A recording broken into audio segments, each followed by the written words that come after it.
Hi everybody, it's Claudia with Cabin Talk, and we have a sort of a hot topic today that totally, I feel like, fell through the cracks. So, and thank God my friend Tim sent me a link to something this morning that Julian Assange had talked about in a press conference where he was linked up with Berlin. And so I want to read some stuff to you guys today. This is like a really, just like stuff going on that I really didn't pay attention to. I didn't know. Hey, Annie. Yay, people are here. Great.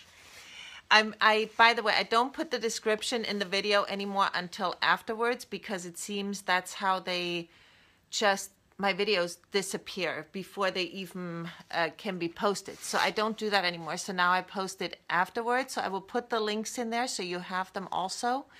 But I usually don't read to you guys, but I found this really interesting. I'm not even a good reader. And yesterday I was talking about Russia. So here's what Julian Assange was saying the middle of December. Totally fell through the cracks, I guess because it was in Germany. So anyway, Russian actions on its own doorstep in Eastern Europe do not in fact threaten the United States or any actual vital interest. Nor does Moscow threaten the US through its intervention on behalf of the Syrian government in the Middle East. That Russia is described incessantly as a threat in those areas is largely a contrived arrangement by the media, the Democratic and Republican National Committees, and by the White House. So then he goes on with, and this is all Julian Assange, right? That's quoted. Candidate Donald Trump appeared to recognize that fact before he began listening to Michael Flynn, who has a rather different view. Hopefully the old Trump will prevail. There is, however, another country that has interfered in U.S. elections, has endangered American living or working overseas, and has corrupted America's legislative and executive branches. So it's not Russia, it's another country. Listen to this, this is getting crazy. It has exploited that corruption to initiate legislation favorable to itself, has promoted unnecessary and unwinnable wars, and has stolen American technology and military secrets. Its ready access to the mainstream media to spread its own propaganda provides it with cover for its actions, and it accomplishes all that and more through the agency of a powerful and well-funded domestic lobby that oddly is not subject to the accountability afforded by the Foreign Agents Registration Act of 1938, even though it manifestly works on behalf of a foreign government.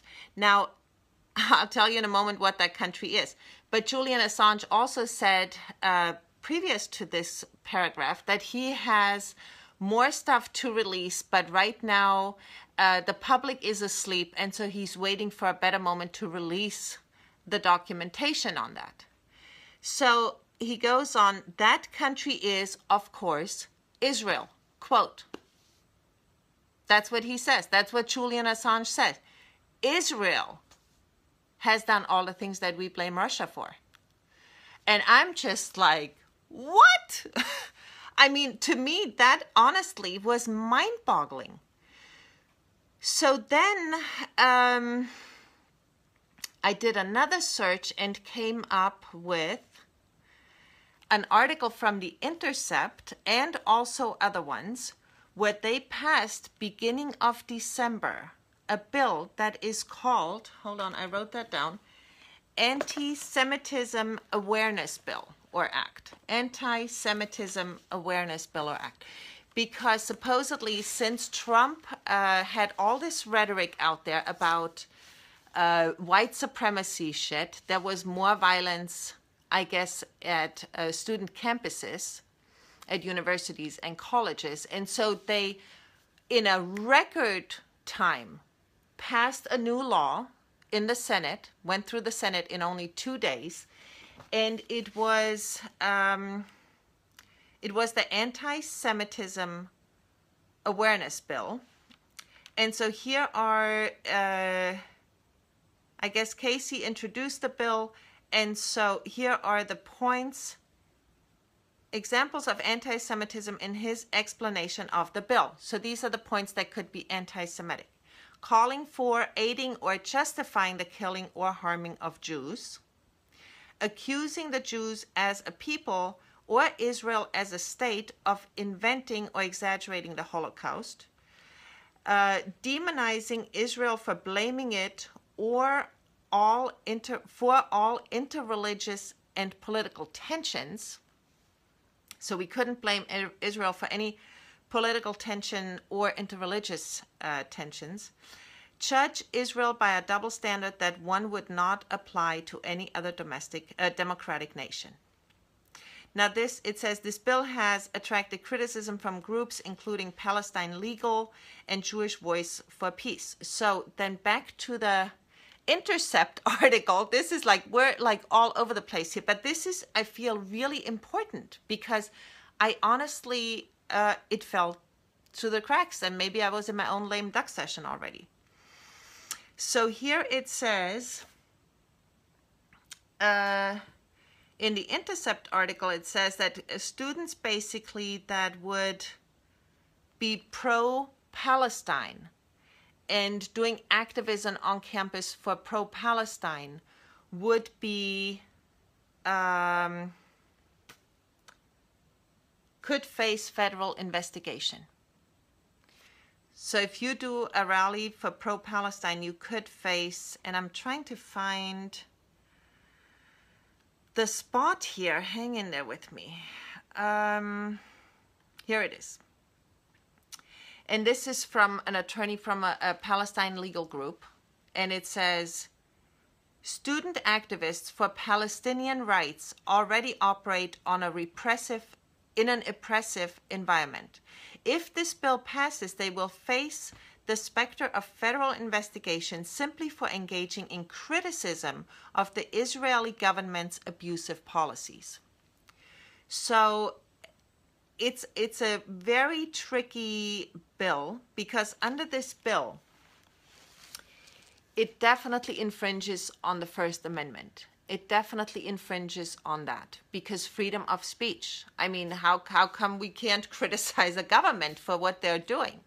That is completely wrong, you know.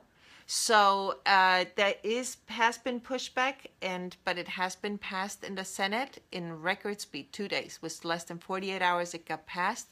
I will put all the links there. You can all read. Someone encouraged and called me. Oh, so you know, read it all, read through it. I'll put the links in there in a moment.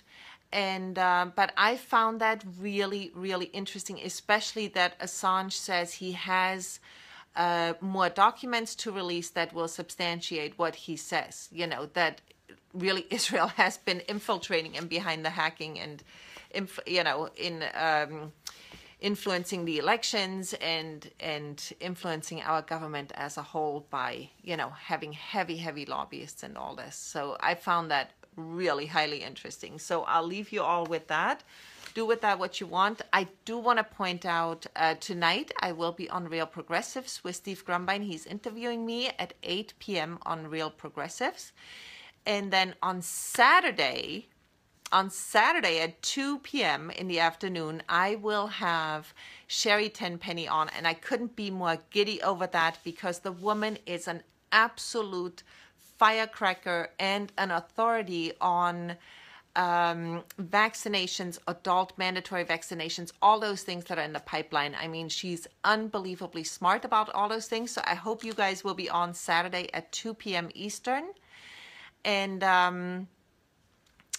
I'm so looking forward to that interview. It'll be a Skype type of, you know, interview. So I can't wait to have her. But yeah, look into this anti-Semitism awareness bill, and we really need to get smart on that. There has been a lot going on that I don't even know where I was for that. So anyway, have a great day. Bye-bye.